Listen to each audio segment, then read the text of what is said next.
15 বছরে মাশরাফির 15 টুকরো গল্প। 2001 সালে 8ই নভেম্বর টেস্ট ক্যাপ মাথায় তুলেছিলেন মাশরাফি বিন মুর্তজা। মঙ্গলবার পূর্ণ হচ্ছে তার আন্তর্জাতিক ক্যারিয়ারের 15 বছর। বিডিনিউজ24.com এর সঙ্গে একান্ত আলাপচারিতায় পেছনের দিকে তাকালেন বাংলাদেশের ওয়ানডে অধিনায়ক। 15 বছর পূর্তির প্রাক্কালে শোনালেন 15 টুকরো গল্প। প্রথম আন্তর্জাতিক ক্যাপ, টেস্ট ক্যাপই তো প্রথম ক্যাপ। তখন বুঝতাম কম, খেলাটাকে গুরুত্বই দিইনি। এখনকার লেভেলে ভাবার তো প্রশ্নই আসে না। বয়স মোটে 18, খেলার চেয়ে বন্ধু বান্ধবের সঙ্গে আড্ডা মজা করতেই বেশি ভালো লাগতো। আমাকে ক্যাপ পরিয়ে দিয়েছিলেন তখনকার প্রধান নির্বাচক মাইনু ভাই।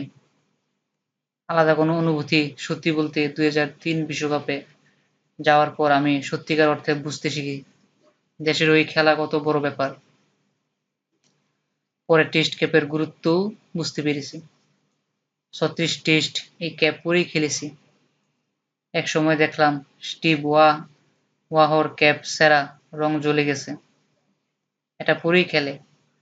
আমারও স্বপ্ন ছিল ক্যাপ ওরকম সেরা, তালি দেওয়া হবে, রং উঠে যাবে, এটা পরে খেলবো। ইনজুরি না থাকলে আজ হয়তো 70-75টা টেস্ট খেলতাম। ক্যাপ ওরকমই হতো। সেই স্বপ্ন অনেক আগেই শেষ। আমার টেস্ট ক্যাপ উজ্জ্বল সবুজই থেকে গেছে। ক্যারিয়ার পরিসংখ্যান হয়ে গেছে বিবর্ণ। 2. প্রথম বল খেলেছিল ডিউন ইব্রাহিম। যথারীতি বিশেষ কিছু মনে হয়নি। দুর্জয় ভাই বল দিলেন, আমি ছুটলাম। বললাম না, টেস্ট খেলার গুরুত্বই বুঝতাম না। বোলিং বা খেলা আমার কাছে ছিল বোঝা, ঝামেলা। কেবলই মনে হতো কবে খেলা শেষ হবে, কবে বাড়ি যাব। আমি জানতাম বল দিয়েছে, বোলিং করতে হবে, ব্যাস শুধু চাইতাম জোরে বল করতে। বল যদি ঠিকমতো পাইলট ভাইয়ের হাতে না যেত, যদি তার গ্লাভসে ধপাস করে না লাগতো, শব্দ না হতো, তাহলে আমার ভালো লাগতো না। পাইলট ভাইকে বলতাম, ভাই আজকে মনে হয় বল আসতে হয়েছে। তিনি বলতেন, কই না তো, আমি তো শান্তি পেতাম না, শুধু এটাই নিয়েই ভাবতাম। প্রথম উইকেট, ক্যারিয়ারের দ্বিতীয় দিন পেলাম প্রথম wicket. Grant Flower, off stump ঘেঁষা বলটি গুড লেন্থ থেকে একটু লাফিয়েছিল। স্লিপে রোকন ভাই ক্যাচ নিয়েছিলেন। একটা ব্যাটসম্যানকে আউট করেছি, উদযাপন করলাম, এইটুকুই। প্রথম উইকেট স্মরণীয় ব্যাপার, এরকম কিছু তখন মনে হয়নি। প্রথম প্রথম বিদেশ সফর, জাতীয় দলের হয়ে তো এ দলের হয়ে ভারত গেলাম। সেটি আমার জীবনের প্রথমবার বিদেশ সফর। জাতীয় দলের হয়ে প্রথম গেলাম নিউজিল্যান্ড। বিশ্বাস করেন আমি খুব আপসেট ছিলাম। কেন যেতে হবে আমাকে? বাড়ির সবাইকে বন্ধু-বান্ধব নড়াইল রেখে আমার যেতে ইচ্ছে করেনি। 29 দিনের সফর ছিল। আমি শুরু থেকেই দিন গুনেছি। বোলিং কেমন হচ্ছে, খেলা টিকি না, গায়ে ব্যথা, এসব কিছুই ভাবতাম না আমি। সবাই বলতো এত সুন্দর দেশ, আমরা তাকে দেখতেই ইচ্ছে করতো না। 2003 বিশ্বকাপে ইনজুরি নিয়ে ফিরলাম, আমি তবু খুশি, নড়াইল তো যাচ্ছি। এরকমই ছিল তখন ভাবনা। প্রথম রুমমেট, চাপাদমের বেলিম, হোটেল সোনারগাঁয়ে। দরজা ঠেলে ঢুকলাম। গোল্লা ভাই বললেন, মাশরাফি আসছিস, আয়। এরপর অনেক কথা বললেন।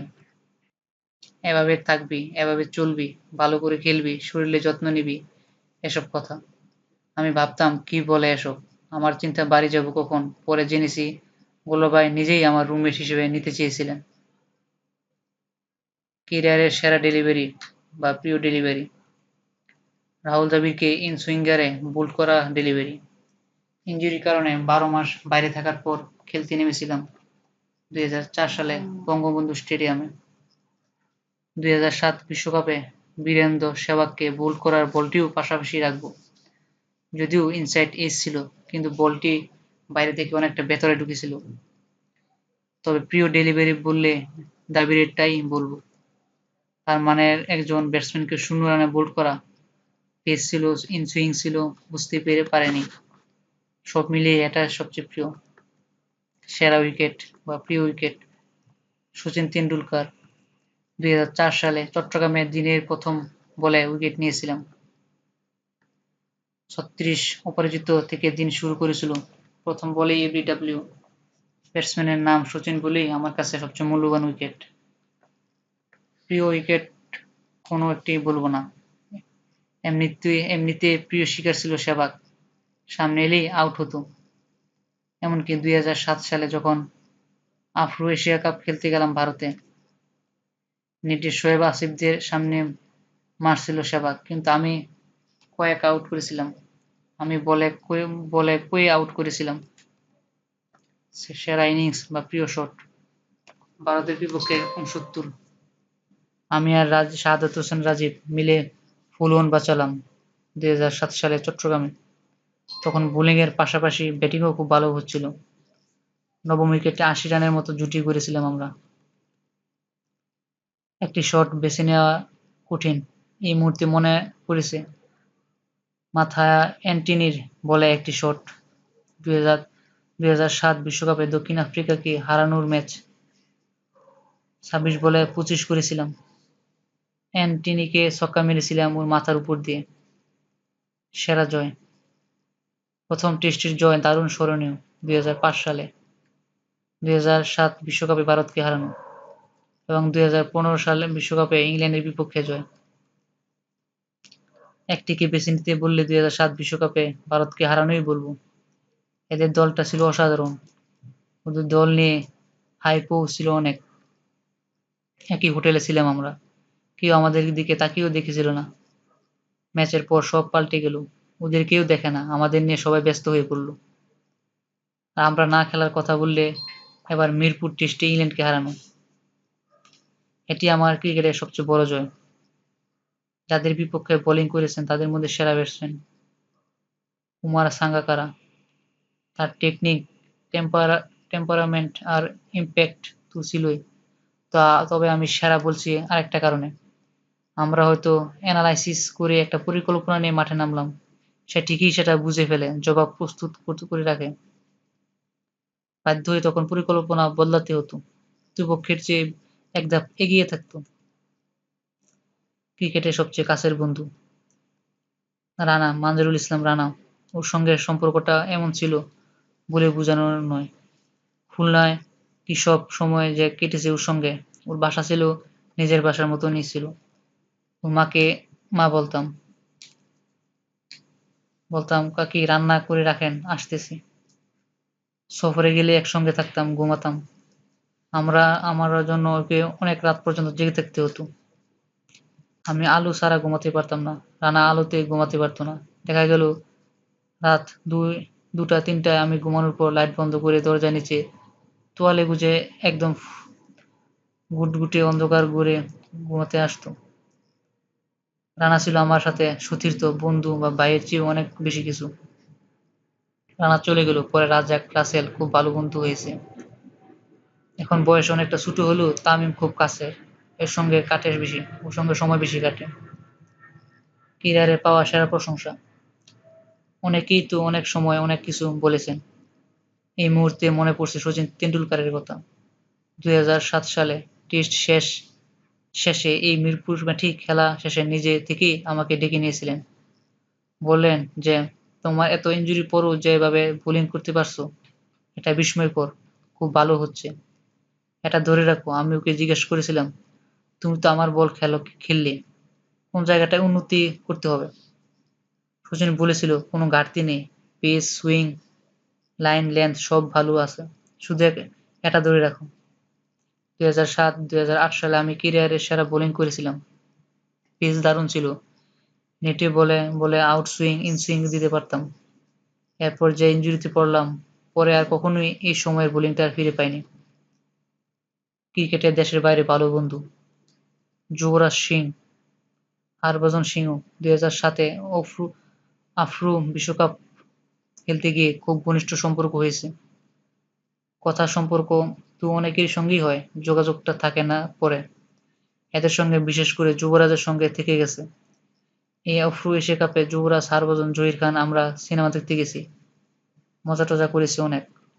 সবচেয়ে বড় আক্ষেপ বা অপ্রাপ্তি, 11 বিশ্বকাপে দেশের মাটিতে খেলতে না পারার কথা হয়তো বলবে অনেকে।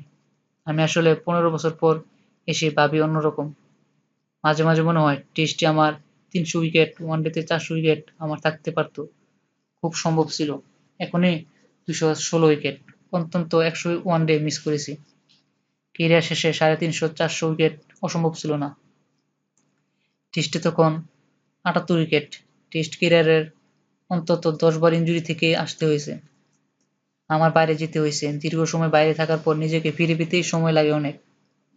টানা খেলতে পারলে উইকেট অন্তত 120টির কাছে থাকতো।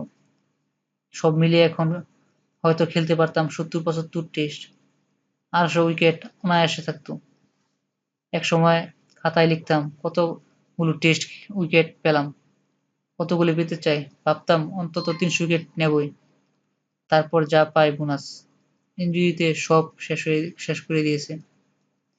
তবে আরো বেশি আক্ষেপ লাগবে এখন আমার প্রতিশ্রুতিশীল বোলার এসেছে, তারা যদি 300-400 উইকেট না পায়।